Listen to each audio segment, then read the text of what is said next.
Hi guys, it's Thomas Moran, and in today's video I'm going to be talking about the Grand National 2025, my two anti-post selections and another horse for you guys to think about. If you like these videos guys, please like, subscribe, hit that bell notification. Aintree, 5th of April, about 3 weeks away at 4 p.m, 600 million people are going to watch 34 of the best handicap horses running around 4 miles 2 furlongs. And it's not something I used to bet on, guys, I must admit, but nowadays it's turned more into a very, very high class handicap, and actually I find the winners are much easier to pick just because you have got this elite group. I'm a bit gutted because yesterday I was going to do this in the morning and it recorded, and then I had to delete it because it had frozen when I tried to edit it in my software, and the prices were much bigger because I wanted to do it before all the horses were taken out yesterday. Unfortunately that didn't happen, so one of my prices is half the price it was yesterday. Luckily my main selection for some reason is still 25 to 1, and that is Meeting of the Waters for the Willie Mullins stable, and as you can see here on Odds Checker it is 25 to 1. Didn't actually budge, so technically it drifted in the market, which is fine by me. I think if you can get William Hill, 888 Sport or Bet365, 5 places, 25 to 1, 5 to 1 for a place, I think that's a really good bet. Big reason I really like this horse is because last season I feel it was raced and raced and raced. It must have had about 7-8 races last season up until the Grand National last year, and then it encountered its ground that it didn't want. It didn't want soft ground. It was soft, good to soft in places, but it was soft ground really, and yet it still ran an incredible race, coming 7th and ran within 15 lengths of the winner. The biggest part of this whole thing though, when I was looking at the race IQ data, it took 9 lengths out of the field with its jumping, and that just blew me away. I was like, 9 lengths, so this kid can jump. And I mean, when you look at that and you think what you need around the National, you need a serious jumper, and you need someone that's going to stay. I mean, last year proved we can stay. Last year proved an incredible jumper, but this season only had 3 runs, and 2 of the runs are a bit strange because they put claimers, a £7 claimer and a £5 claimer, and the last 2 chase runs. So clearly this is just a fitness trip. They didn't get within 15 lengths of a winner. Ran a hurdles race with Rachel Blackmore on, but it's not a hurdler, so that was again another tune up. So 3 very light races, whereas like I say, last year I think there was 7 runs before the race. So this year it is campaigned strictly for the National, and I believe off 148, I think £1 higher than last year, I think we've got an absolutely great chance. 25 to 1 for me is such a good price. We are ground dependent. Already the forecasts are sort of saying good to firm, good. I mean, that would be perfect. We don't know. We're 3 weeks ahead. Anything could happen. It could absolutely lash it down, and again, then we're still struggling. But even in soft conditions, the way it ran last year, £1 higher, it's still got a great chance, in my opinion, if it's improved from last year with Willie Mullins. Still only an 8-year-old, still lightly raced. I think that's an absolutely cracking bet. But if we get good to firm, I think this could go off at least half the odds. I could see it easily being a 12 to 1 shot in the betting. So my second, and it's definitely in the race, guys, and same with my next selection, which is 6 on the list. And for the Shark Hanlon team, it is Hewick. This horse cost €800, and what a horse it is. Ran in the Gold Cup a couple of years ago. Unfortunately, it did fall, but at its peak, it's a 170 chaser, and we're running off 162 mark in this race.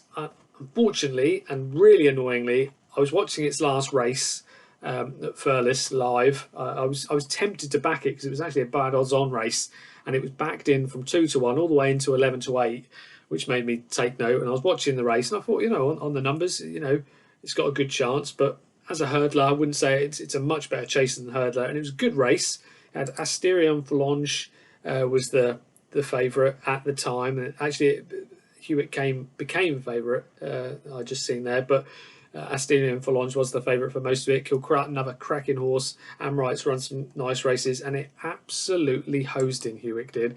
and the jockey said every time we just wanted a little bit extra, it was always there, and it felt won by 5 lengths in that lovely little field. As a tune-up runs do not get much better than this. Unfortunately, it was 66 to 1 before that race, cut into 50s. I got a little bit of 50s, and I got a little bit of 40s, and I thought when I was doing the video yesterday, it was still 40 to 1. I thought, brilliant, I'll tip it up. Nice little each way play. It's been backed into 20 to 1, which is really frustrating because I think that is best price.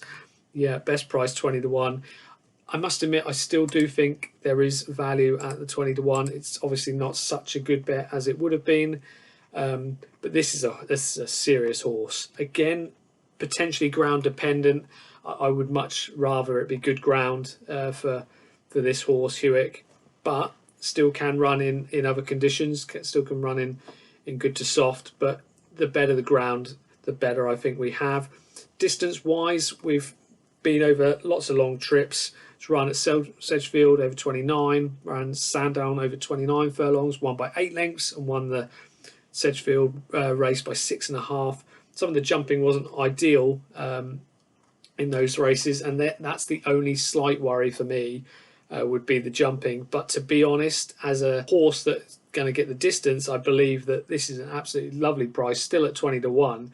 I think the jumping is the potential issue, but with running the Gold Cup, this is a seriously high quality horse, and this is what you need in this race nowadays, guys. You need top quality horses, and off 162, I think we're going to get a really good showing here from Hewick. And I think Shark's 800 euro purchase could be an absolute great bet this year for the Grand National. Of the rest, the one again just got backed in off the boards, which is really frustrating. At the Cheltenham Festival, I had a very small each way bet on Vanillier, and I think I've mentioned it before in one of my other videos, but basically it was leading, it was going well, only early on in the race, but the jockey took what looked like a wrong course, was going to go right when it should have gone left, and that deviation actually probably took about 15 lengths out of the race, and I'd given up my each way hopes. I was like, oh, it's frustrating, but that's how it is. But no, ran on really well to get within 8.25 lengths of Stumptown, and I feel if that had gone around the normal course, I think we're going to get much closer, potentially win the race, and then you're probably looking at much shorter odds. It was 25 to 1. I think best price we can get at the minute, guys, is 14 to 1. That for me, and you can see, oh geez, even more so than this morning. So Coral, the only one, 14 to 1, and I'm not sure. Last year I think it went off about 14 to 1 for the National last year. It's running it twice. It was 20 to 1 in 2023, ran an absolutely brilliant race. Last year it was beaten 42 lengths. Again, I believe it was more of a ground situation. We're running off 147. I'm still not sure. I probably would have wanted again 20 to 1 plus, so I'm not going to tip this up to you guys.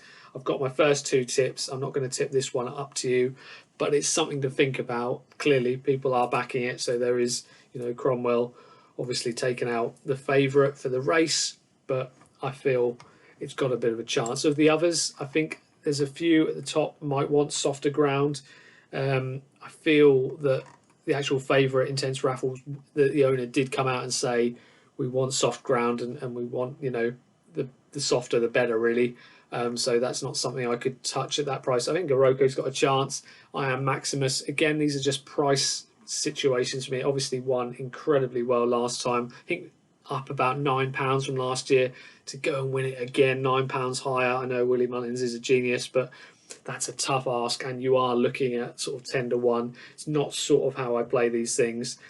I'm going to be doing more videos on the National, so I might chuck in another couple of big prices that I am looking at. But the minute, guys, the 2 I like, Hewick and Meeting of the Waters, for me, it's those 2. I think they're nice prices, even still, even with them being backed out. We've got 3 weeks. Don't go mad, because it is anti-post and you will lose your money if they don't run, but they're both definitely in the entries. They're inside the 34. If you like these videos, guys, please like, subscribe, hit that bell notification, and please in the comments below let me know who you fancy, who you think is going to win the Grand National, and are you going to be one of those 600 million people that are going to sit there at 4 o'clock on the 5th and watch this and cheer home your horse. Hope you're good, guys, and most importantly, take care.